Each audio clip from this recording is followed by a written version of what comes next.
Hello to everyone watching at WashingtonTimes.com and on C-SPAN's American History TV. We welcome you to the Washington Times for this special episode of History as It Happens podcast. It's for people who want to think about current events historically, and it's available wherever you get your podcasts or at historyasithappens.com. I'm Martin Caro, and today we're joined by James Grossman of the American Historical Association. We welcome you, sir. Good afternoon. Thank you for inviting me. We're excited to have you here for an important discussion about divisive concepts, the past, how it's studied, whose version of events gains ascendancy, has always been a battlefield in our country. That's because origin stories matter as much now as ever before in America. James, the AHA is trying to influence this debate, now roiling the nation over what should be taught in history and social studies classes. First, what are divisive concepts and where did this controversy come from? Well, divisive concepts seem to be things that some people are objecting to, that teachers are teaching in their classrooms as part of American history. It seems to be that teaching the history of division is problematic for some people, and that's where this term divisive concepts are. That if you teach students that America was deeply divided over slavery, over Jim Crow, over various things over the course of our history, then what some people are arguing is these are divisive concepts that divide our country, rather than these being the history of our country that we have to understand if we're going to deal with divisions. So in other words, students need to learn about these divisive concepts, in your view. Students need to learn the history of divisions, of conflict, of differences of perspective, differences of experience in American history. This is not divisive concepts. These are facts. And the facts are that these kinds of divisions have been part of our history. And if we don't understand them, we can't deal with them. I've been reading about the 1790s recently. That was not a period of unity politically in our country. So we've all seen scenes from school board meetings across the country on news broadcasts with parents objecting to the teaching of what they call critical race theory or anti-racism curricula. Even here in the Washington suburbs in Loudoun County, been making national news. Some school board members feel threatened and intimidated. Where did this controversy come from? Well, it seems to have come from a small group of people who, in essence, sat down and said, how do we distract Americans from what the real issues are in American politics and get them to argue about cultural issues, about issues that, quite frankly, aren't really issues. If you look at the legislation that's been introduced in 27 states that relates to this, most of that legislation prohibits things that aren't happening. And so a lot of this is people screaming and yelling about things that actually either aren't happening or are happening only here and there in very few places. Nobody's being indoctrinated. Children aren't being indoctrinated. And quite frankly, people who are so sure that their teenagers are being indoctrinated don't realize that it's very hard to indoctrinate a teenager. Now, I have a copy of one bill here, but before I read some of the language, you mentioned to me when we were preparing for our conversation today on History as It Happens, live and in person, by the way. It's nice to see you in person. Good to see you in person. Instead of over Zoom, right? For a change. Yeah, you mentioned to me that the legislation is basically the same in every place. It was written by a conservative think tanks, the Heritage Foundation. It comes out of think tanks. It comes from one particular journalist who has published basically guidelines on how to write this legislation. It comes from conservative activists who has actually very proudly announced that he has branded critical race theory. He has basically created something that was barely a presence in American education, certainly outside of higher education. And he's proud of the fact that he has branded it and made people think it's what he says it is, which is, quite frankly, brilliant marketing and very bad history. So here's a bill in the state of Ohio. I believe this is now law.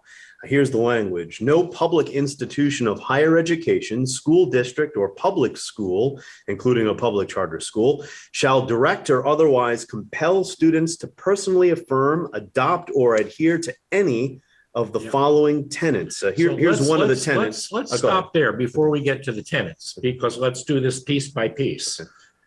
Okay. You've been a student. I've been a teacher. I don't know if you've ever taught. No, I don't know if I was a very good student either. Well, but I'm guessing that as a student, you weren't compelled to do anything. I did go to Catholic school. And even in Catholic school, which was a little stricter than the public schools, yes. There wasn't a lot of compelling. I mean, you were compelled to take gym class. You were compelled to sit in your seat. But not in history class. Well, in history class, one never knows. But this notion that these schools are compelling students to believe X, Y, or Z, I would love to see some examples of this compelling going on. In history classes, there's not a lot of compelling going on. Yeah, well, here's one of the tenets that are now off limits. For instance, teachers are not allowed to teach their students that any sex, race, ethnicity, religion, color, or national origin is inherently superior or inferior. I mean, that sounds harmless enough in print. That individuals, by virtue of sex... Let's stop there, because I want to parse this piece by piece. So read that again. Sure. So no public institution of higher education, school district, public school shall direct or otherwise compel students to believe any sex, race, ethnicity, religion, color, or national origin is inherently superior or inferior. Let's stop there. There's a phenomenon in the marketing world called push polling, right? Where by asking people particular questions, you subtly imply facts. It's almost like the, when did you stop beating your wife kind of push poll issue. I understand what you mean. And that's what's going on here, because when you see this in the legislation, then that implies that there are teachers out there, history teachers out there, who are teaching students that one race is superior to another. That actually has happened in American history. That took place in history classrooms for over a century, where students were taught that white people were superior to everybody else. And quite frankly, none of these people objected during those 100 years. There are not history teachers out there teaching that one race is superior to another. They might be teaching that there have been historical patterns where white Americans have had advantages. That's fact. Where white Americans have used the civil and civic power that they have to oppress other people. That's a fact. Right. Nobody is saying, I don't think, history teachers, as far as I know, are not saying to students, either white people are superior to black people superior to white people. That's not what's going on in history classrooms. And that, quite frankly, is not what these people are objecting to. But by articulating that in the law that way, they're implying to people that this must be happening, because that's why you have to make it illegal. And in the way this manifests itself in a classroom, I assume, you can correct me if I'm wrong, is that teachers might second guess their decision to teach about Jim Crow, teach about how the Nazis looked at Jim Crow as a model, how the Nazis saw American Indian reservations as something that they wanted to do in the east of Europe. They might. I think that probably that, to just cite a couple examples. That kind of chilling effect, which is what you're describing, probably comes from somewhere else in the legislation. We can keep reading the legislation. I think that comes from someplace else in the legislation. This part of the legislation is just nonsense, quite frankly. There are other places in the legislation where you get more into this issue of divisive concepts, where they're teaching about divisions, where teachers might say, I better be a little careful here. Okay, we'll go over one more tenet and we'll move on to what the AHA, American Historical Association, is doing about this. Individuals by virtue of sex, race, ethnicity, religion, color, or national origin are inherently responsible for actions committed in the past by other members of the same sex, race, ethnicity, religion, color, or national origin. So teachers are not allowed to teach that idea. So this is where we get more fuzzy and a little more interesting in some ways. It is impossible to deny that, especially in certain parts of the country, but more or less in different degrees everywhere, pretty much in the United States, but certainly more in some parts of the country than others, that white Americans did things that oppressed African Americans. That's a fact. Yeah. That's a fact. We have documentation of lynching. We have documentation of legally mandated segregation. It wasn't Black people who passed laws that forced Black children to go to school in southern states that were funded at less than 1/10 of the rate per student than white people. So these are historical facts. This kind of discrimination that was in essence racially structured. Now, a teacher has to teach that in order to teach American history. That doesn't mean that the teacher is looking at the white kids in the class and saying, this is your fault, or this is your parents' fault. Now, a white kid in the class whose great-grandfather was in the state legislature in Alabama in the early 20th century and voted for the appropriations for these schools, you can't deny that this kid's great-grandfather was partly responsible for this. But you're not saying to the kid, you're responsible. So again, this is a bit of a red herring here. Okay. It is saying that over time, white Americans have been responsible for this kind of discrimination, for this kind of violence. It's not saying that every white kid in the class has a great-grandfather who was responsible for this, because my great-grandfather was in Europe until the late 1890s. Well, I always assume that, although again, I haven't been in a classroom for quite a while, that students in the United States have been taught about slavery, Jim Crow, et cetera. And we're going to get into what students are actually learning and how well Americans are educated on these subjects in a little bit. I have some polls here. But first, the AHA is taking some action about this. Here's a joint statement that your organization and you personally signed with other educational organizations on legislative efforts to restrict education about racism in American history, stating firm opposition to a spate of legislative proposals in at least 20 states. You've also formed something called the Learn from History Coalition. We haven't formed it. We've joined it. I don't want to take credit for the work that somebody else has done. Well, thank you for correcting me.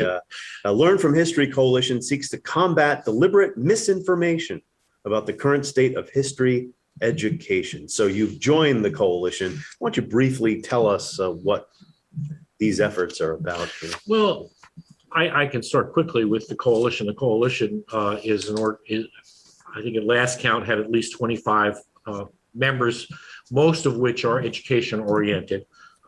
Just a few of us are there as historians. I think a lot of the expertise in the coalition relates to what happens in American classrooms. It includes the National Association of School Boards. It includes a superintendent's organization.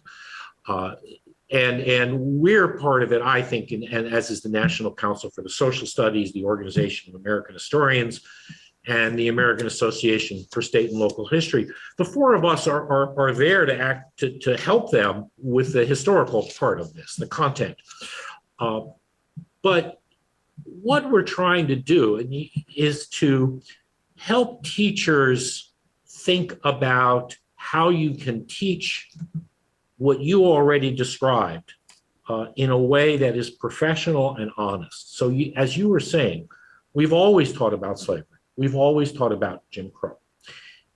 This legislation, when you read it carefully, says that teachers in some of these states, teachers must teach that slavery, Jim Crow, lynching were deviations from the broader arc of American freedom.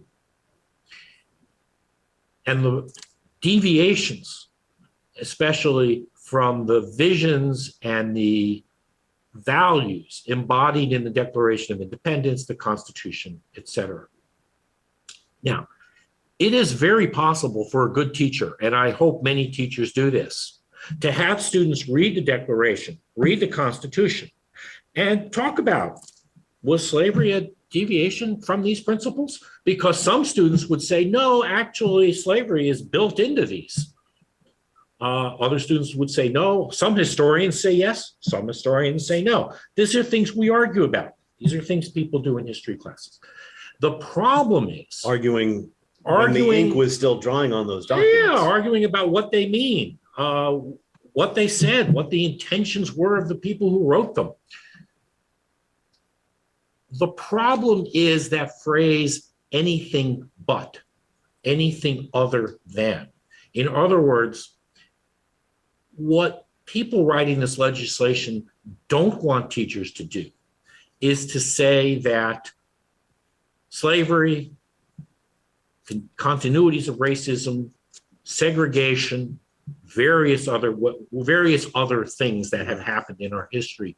They don't want kids to believe that these things are completely consistent with our founding documents.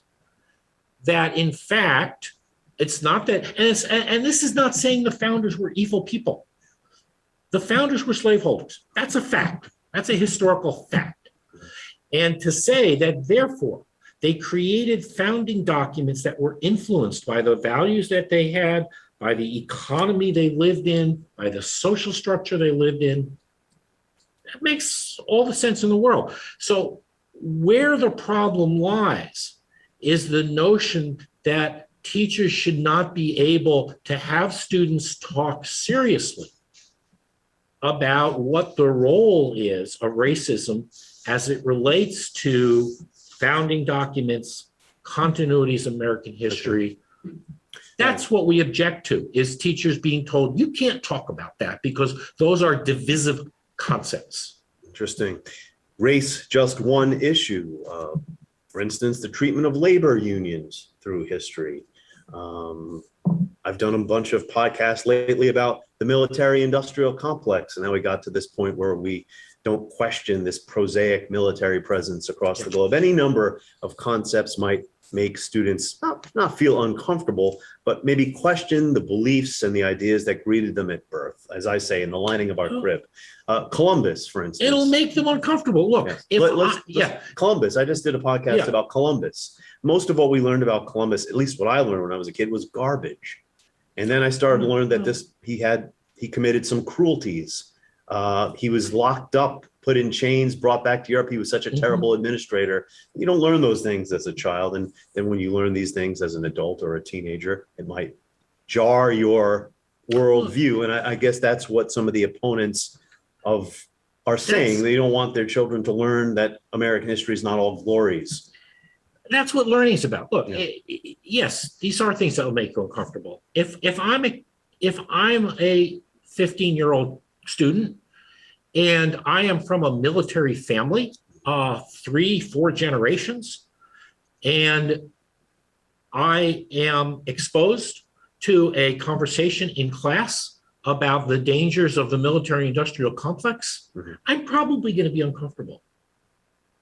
And I might even say, this is un-American, this is terrible. And then the teacher's going to say to me, excuse me, this is from a speech by Dwight Eisenhower. Yes, that's right. It's part of our history. General Eisenhower warned us about this when he was President Eisenhower. There isn't much about history that is not going to make somebody uncomfortable. That's the point, right? And that's how we teach students to step back, ask new questions. Columbus, I learned in 1492, Columbus sailed the ocean blue, which certainly helped me learn some names and dates. This is, over time, historians ask new questions because the world around us changes, and there were things we didn't think were important 50 years ago. Now we do. But we also see new documents that we didn't know about 50 years ago. I mentioned Columbus as just one recent subject I've taken up on my podcast, but he's been in the news. His statues have been in the news. When you were on the podcast a few weeks ago for an episode titled Charlottesville Says Goodbye to the Confederacy, we talked about Confederate statues and their origins and the assumptions people today might have had about why those statues were put up versus the real reasons. We'll get into that. One more point about the battle over school curricula. A recent headline, just to show how crazy this issue can get, out of Texas, where a school official, her name was Gina Petty, the executive director of curriculum and instruction at a school district in the Dallas-Fort Worth area, 8,400 students, telling a teacher, apparently, I think I'm getting her name correct, that if you're going to have a book about the Holocaust, make sure you have a book that has an opposing view, because if you only teach one side, the new law in Texas might come down on you, so I suppose that translates to, if you're going to teach about the history of lynchings, you have to come up with the other side on that too. I mean, this is crazy, of course. Well, first of all, she has apologized. Yeah, she has apologized. But in a way, there's a way in which the apology is not irrelevant, but is still a problem. And that is that we have to ask, what is it that induced her, stimulated her to say this to the teacher? And it was the legislation that we're objecting to. Mm-hmm. Because of that legislation, she scratched her head and said, I need to tell this teacher that there needs to be an opposing viewpoint, because that's what the legislation says. Just a point of fact that Gina Petty was the official who was caught on a tape or recording. The superintendent was Lane Ledbetter. It was that person who issued the apology saying, we know there's not two sides to the Holocaust. Just so I'm right about that. The superintendent issued an apology on behalf of the school district. Yes. The important thing here, though, is, and this goes back to some wording that we had earlier, is this notion of opposing viewpoints. That when we teach history, if we're teaching it well, just like if we're studying it well, we teach what I would call different angles of vision. There can be many angles of vision on the Holocaust, because you want to be thinking about, how did it happen? What was the response of the German people? Were the German people in support of what was going on, the non-Jewish German people? There are lots of questions you can ask about the Holocaust that provide different angles of vision, and that's what students should be learning. But this notion of opposing viewpoints, what that assumes is that what teachers are doing are saying to students, this was good and this was bad, and we're going to have an opposing viewpoint. Nazis were terrible, or Nazis weren't so terrible. That's not how we think about history. Yes. And so that is the problem. Simple dichotomies. Simple dichotomies. But yes, these laws are going to stimulate these kinds of actions. Because what it's saying to administrators is, if you want to be doing your job right, you need to force teachers to do this, or else the parents will be coming after you and the school board will be coming after you. And so you have a chilling effect on the teachers. You have administrators who aren't quite sure what their role is, as in this case. And you have parents and school boards looking over the shoulders of professional teachers who are trying to teach students history in the way that they have learned how to teach history as professionals. So let's talk about the larger context in which this controversy is occurring. Our nation's been having a reckoning with its history of racial injustice. Black Lives Matter movement, the murder of George Floyd, and other Black people killed by police. And into this maelstrom in 2019 came the New York Times 1619 Project. So we've been talking a little bit about fables on the right in our country. For instance, this so-called 1776 Project, which is also, in my view, poor history. But on the left, if we could use a simple dichotomy, the 1619 Project came in. And by the same token, that, in my view, should not be taught in schools either, because it's festooned with serious errors about the American Revolution. And this speaks to my initial point when I opened up our conversation about the past being a battleground, a battlefield.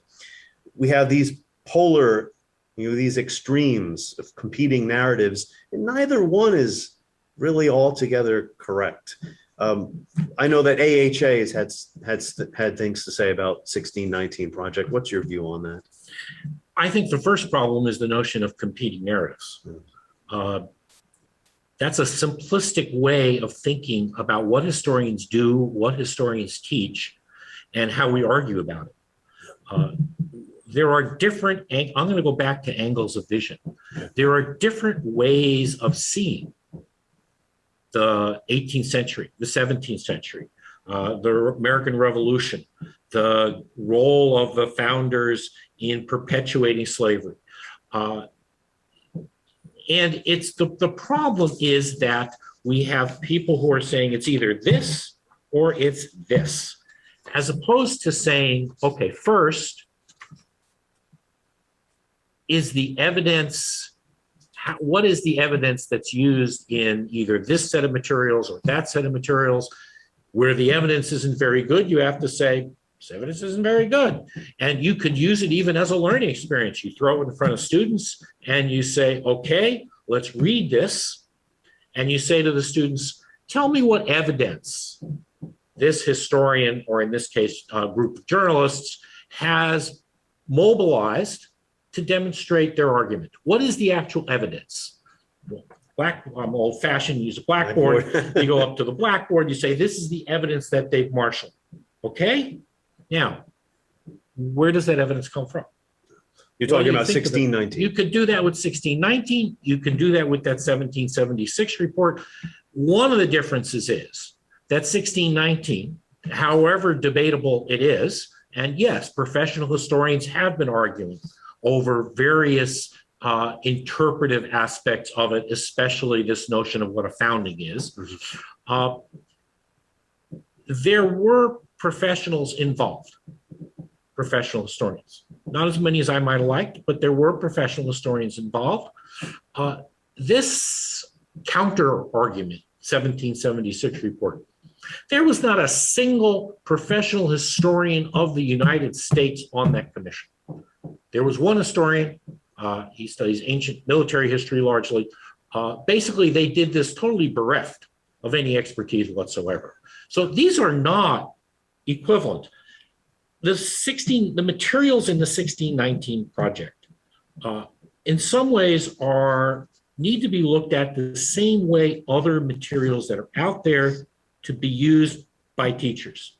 And what happens is you put things out there, they get reviewed, they get discussed. People say, yeah, this doesn't work. Because a lot of existing textbooks aren't all that great. Look, if you took economics in college, you probably had a textbook written by a guy named Samuelson, which is by now probably in its 50-something edition. Economists change their minds more than historians do, maybe, I'm not sure. But yes, the scholarship and knowledge evolve. And it evolves by people throwing out controversy. According to this Medill News Service piece, the 1619 projects being considered as part of the curriculum in 4,500 schools nationwide. You mentioned some of the professional historians who are on the left, by the way, who criticized the 1619 projects.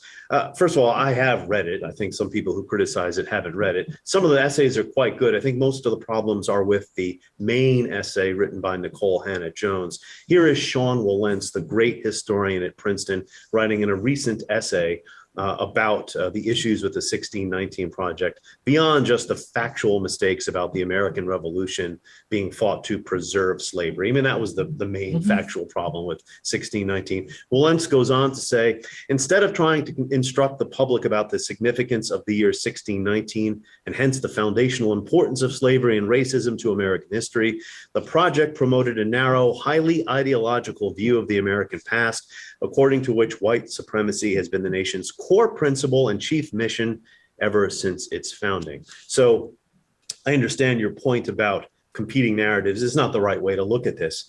But on the one side, we do have some folks saying our founding has been a fraud, our principles were betrayed from day one. And on the other side, saying our glorious past, Valley Forge and D-Day and George Washington never chopped down a cherry tree here. So Neither of these, I mean, this again, this whole, Sean's a very good historian. I love Sean. He knows that. I disagree with him. He disagrees with me. I disagree with him. We can sit here and talk about his first book and discuss its treatment of race, class. It's a brilliant book. It won all, it deserves Chance Democratic. But as, quite frankly, as someone whose focus has been in African-American history, there are disagreements I would have with it, and he and I would sit across the table in a very civil fashion and have this argument. And it's the same way with materials in the 1619 Project. I can disagree with some of them. I can agree with some of them. I think that there's absolutely no reason why students cannot get into a really interesting discussion of what founding means. Yes. What do we mean when we say founding? Does founding mean the moment that a nation is created? That makes sense to me. But then there's other notion of does founding mean the creation of the foundation upon which the nation grows? In other words, using the word foundation. Those are very different ways of seeing it. And students aren't stupid. They can understand the importance of arguing about this, that in 1619, we can locate, in some ways, the beginnings of the institution of slavery in the United States. And we can argue that slavery was the foundation of the economy in the early years of the United States. Yes, in a large part of the country, absolutely. And that slavery was also by the early 18th century, in essence, baked in to the culture and social relations of much of the country. And that gets you into an argument of what do we think about founding? Yeah. It gives you a good example. Historians actually were arguing for a while over the difference between a society with slaves and a slave society. The 1619 Project is arguing that we were a slave society from the beginning, which I think is hard to argue with. People who are writing these laws that are saying this is a deviation from the founding principles and from the general arc of American history are saying, no, we were a society with slaves. And we can excise that and then go on and march on fine. That's very different from saying we were a slave society if you think about a medical analogy of what you can excise from your body.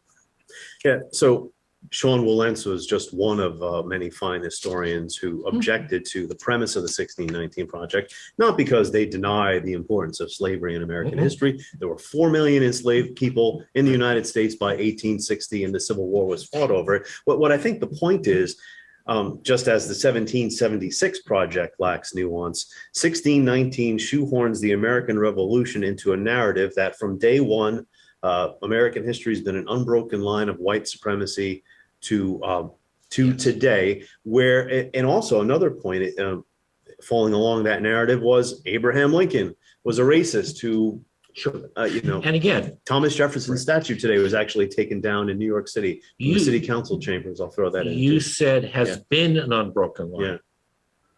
I think it would be hard to argue has included an unbroken line. Those are two different things. It's a subtle difference. There's more to our history than race. There's more to our history than race, but you cannot understand our history without understanding that unbroken line. Look, one of the major critics of the 1619 Project, going back to not just Sean, is James Oakes at City University of New York. Another great historian. Another great historian. You know what the name of his first book is? The title of his first book? First book? His first book. I don't. His first book is called The Ruling Race. Really. Okay? So it's not as if he doesn't think that this has not been some kind of continuous thread in American history. And this difference between saying that white supremacy has been the essence of American history, as opposed to white supremacy has been omnipresent, has been continuous, and has continued to influence our institutions and our culture. These are two different kinds of things. Though Lincoln was a racist, and again, this goes back to what historians do is we argue with each other. Yeah. In a civil manner. In a civil manner. The most important book in some ways, or the most highly visible book that argues that Lincoln was a racist, was a biography of Lincoln called Abraham Lincoln Racist. I don't agree with it. The author was my friend, Lerone Bennett. Lerone and I were good friends in Chicago. We got along very well. We argued with each other rather vigorously, but we were friends, and we respected each other as scholars. And this is my point, is that these are different ways of seeing history, and teachers and students benefit from these conversations. But in our culture wars, people can cherry pick facts without nuance. And when you say, well, Abraham Lincoln was a racist, his statues need to come down, you overlook the fact that before he died, he came around to supporting Black suffrage and Black civil rights. And had he not been assassinated, maybe Reconstruction might have went better. And it's important to know, and again, this goes back to things are not simple, they're complicated, and that it's important to stand for principles with different political valences. The American Historical Association issued a very strong criticism of the San Francisco School Board when it was about to change the name of 44 schools, including Abraham Lincoln High School. And we said, no, you don't have a process where you consulted historians. This was not a serious inquiry into the histories of the people who these schools were named after. No, you shouldn't do this. And I mentioned before in one of my maze-like sentences that in New York City today, Thomas Jefferson statues coming down from the city council chambers. So let's move on to the issue. Go ahead. Before we start worrying about Thomas Jefferson, I am a great admirer of a lot of Jefferson's ideas. And so are many Americans on all places in the political spectrum. They're taking a statue of Jefferson down. We can argue about whether or not it should be taken down or not. There's a lot of statues of Thomas Jefferson. Yes, that's right. I just went to Monticello. We are not erasing Thomas Jefferson from our history. No, and well, there is an issue. Who gets to decide who is honored and where? That's right. That's our next topic, because when you appeared on History as It Happens podcast fairly recently, it was actually in July, around the 4th anniversary of the Unite the Right rally. The Confederate statues did come down. Actually, it was in August. I take that back. The Confederate statues came down in Charlottesville, Generals Lee and Jackson. And our discussion was really about why certain narratives gain ascendancy and why we today believe certain narratives or believe a certain version of history instead of, say, a different or a more complete or a revised version. And I think the issue of the Confederate statues is arguably the best one, because, as a Yankee myself, I moved down to Washington. I'm a Mets fan, but I am from the North. I'm a Yankee, I guess. Moved down to Washington, D.C. about a decade ago, and I noticed that right over the river in Alexandria, there were still streets and roads named after Confederates, and I never really thought about it much, why that would be the case. And in Charlottesville, the statues were not put up right after the Civil War to honor battlefield heroes. They were erected in 1924 as symbols of white power. The Ku Klux Klan held a parade to celebrate the statues. We got around to discussing the Dunning School, right?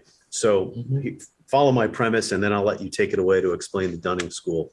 I alluded to it before. As children, as young adults, we're greeted by a certain set of values, beliefs, narratives. I call it in the lining of the crib.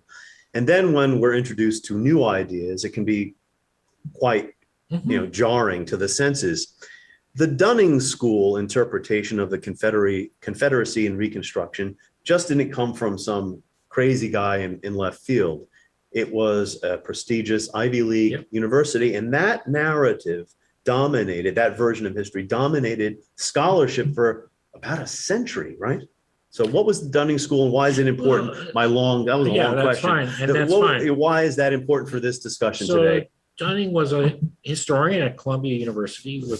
He had a lot of PhD students. He had a lot of influence on the ways in which historians wrote about Reconstruction.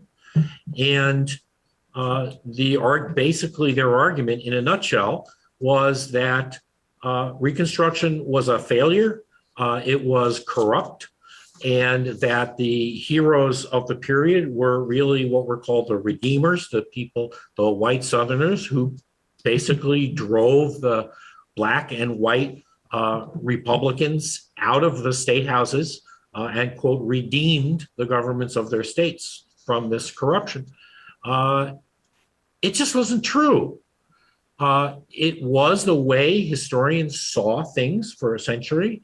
Yeah. And by the 1960s, historians were, again, asking different questions, in some cases looking at evidence that had not been looked at before. The Dunning School was the equivalent, in some ways, or the follow-up to what one might call the Ulrich Phillips School of Slavery. Phillips, also who taught at a school in the North, an Ivy League school, a white Southerner, argued that slavery was a school. That was the metaphor that he used, and that the children were let out too early. In other words, that emancipation was premature, that enslaved African Americans were not ready for freedom. Dunning then follows that up with an argument that these people who were not ready for freedom were easily manipulated by white Northerners, by Yankees, and other African Americans who instituted these terribly corrupt governments that did great harm. But again, it was seen freed people as, in essence, childlike. If you look at paternalistic view of worse than paternalist in many ways. And this was embodied very powerfully in a film called Birth of a Nation in 1915, which had tremendous influence. One of the things that's important to know, which again, we hadn't really been teaching until, say, 30 years ago, is that African Americans across the North especially fought against the showing of Birth of a Nation. In Chicago, actually, was banned. And some people objected to the statues going up in the 1920s in Charlottesville. And African Americans objected to the statues. The importance of the statues is that a statue basically says to our children and to visitors, these are the values that we honor. And what I've argued in the case of the statuary in the Senate, in the Capitol, is the values that we honor, the people that we honor change.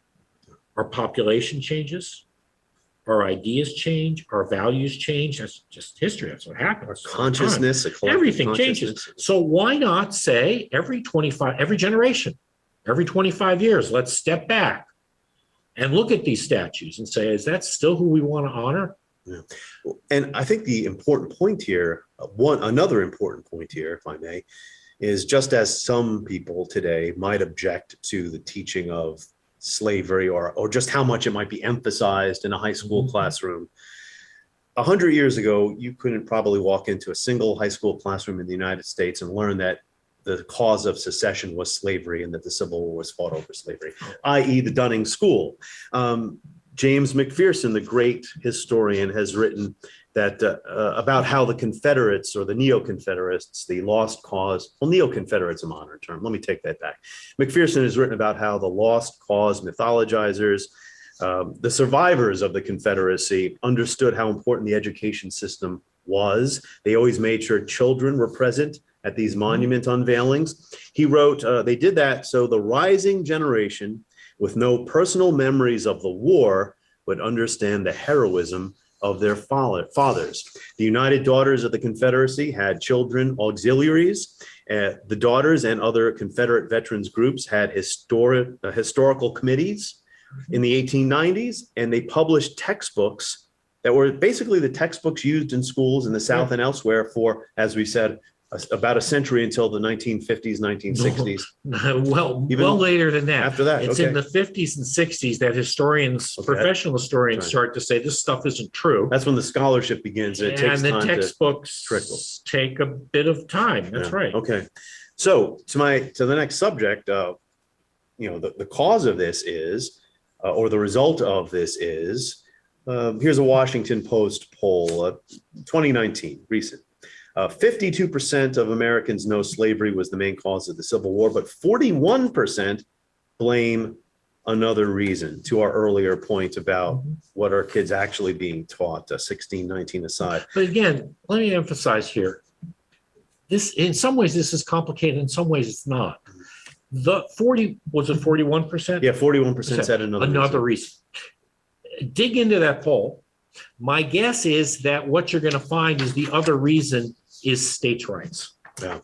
And so if I'm a teacher, I'm going to say to the students, okay, what do we do with this, with these data? So we got 52% saying slavery. We have 41% saying something else, and X percent of those are saying it's states' rights. I'm going to ask the students, well, states' rights to do what? Yeah. Is states' rights really a principle by which people take up guns and die and kill other people? No. Tariffs. No, state states' rights for what? Yes, right. And that was a means to an end because when it came to the Fugitive Slave Act, northern states, people in northern states refusing to hand back Black people so they could be enslaved, and again, the slaveholders didn't respect their state rights. Another poll here about the Holocaust, along the same lines, the reason why I introduced the polls about slavery, show that, again, knowledge is superficial. Most adults know what the Holocaust was. This is Pew Research. Know what the Holocaust was and approximately when it happened, but fewer than half can correctly answer multiple choice questions about the number of Jews who were murdered or the way Adolf Hitler came to power. So I mean, these are just multiple choice questions, but I think the point is, based on these polls, based on what we've been discussing, we need to do a better job educating, I think, everyone about history, not just students. I'll put myself in that list as well. And it's hard. Yeah. Look, and then in this climate, it's difficult to. It is. And let's stick with, for a second, the Holocaust in American history. Most Americans are not aware of what is basically communicated very straightforwardly in a current exhibit at the U.S. Holocaust Museum, which is that most Americans in the 1930s thought that Americans knew what the Nazis were doing. That's well documented in this exhibition. Most Americans thought it was horrible and that Jews were suffering and that what was going on was unconscionable. And they also were opposed. The polls showed they were opposed to letting Jews into this country.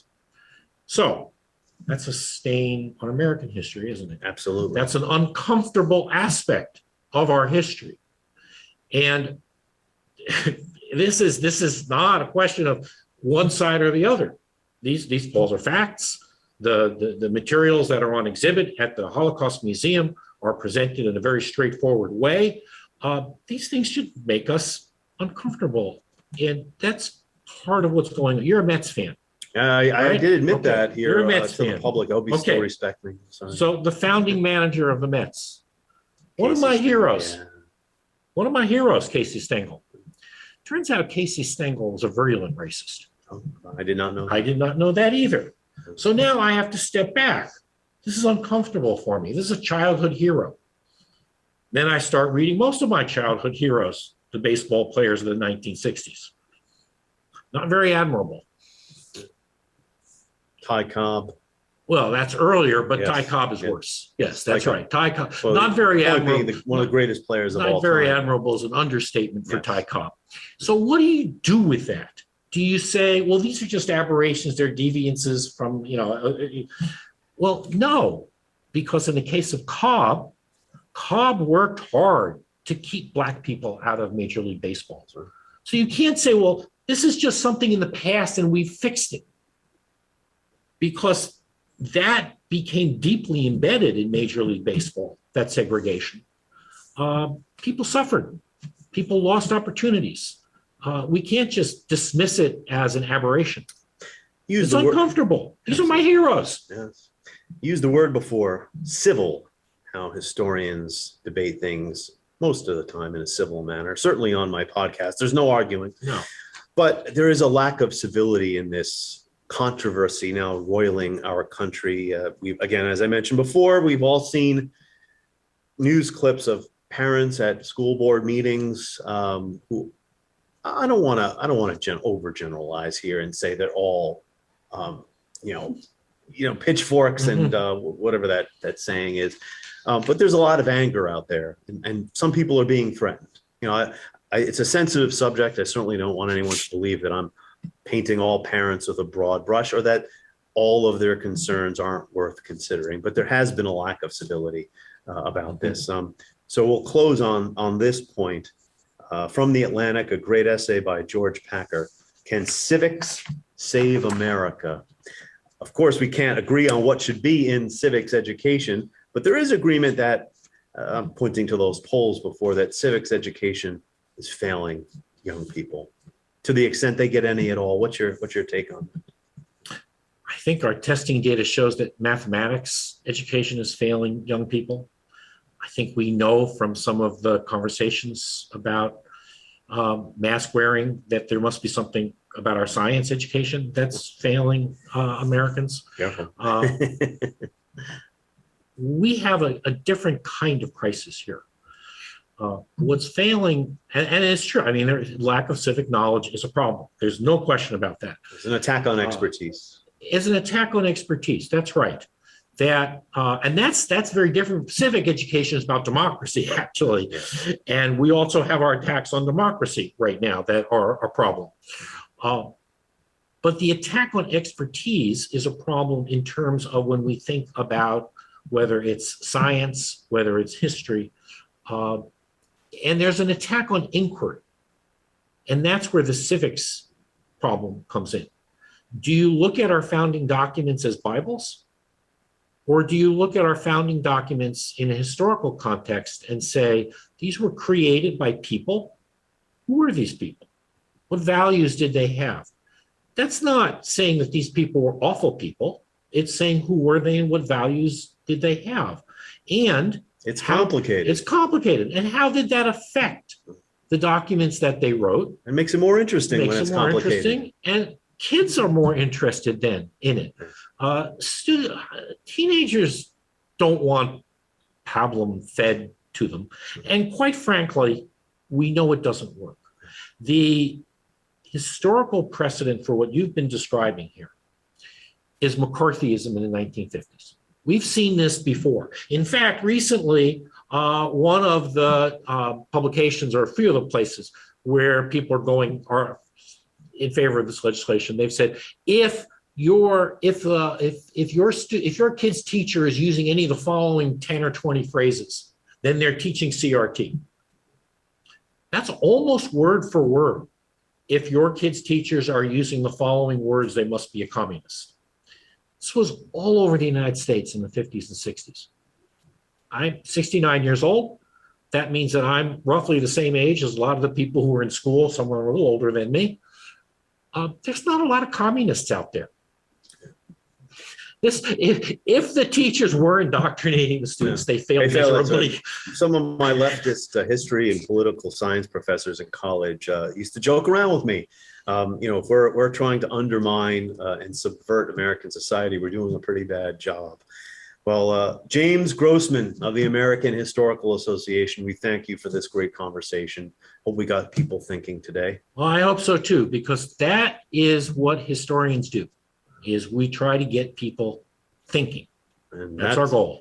And you will get people thinking by listening to History as It Happens podcast. You were on an episode recently. People can look that one up. Charlottesville says goodbye to the Confederacy. I'm Martin DeCaro, and have a great day.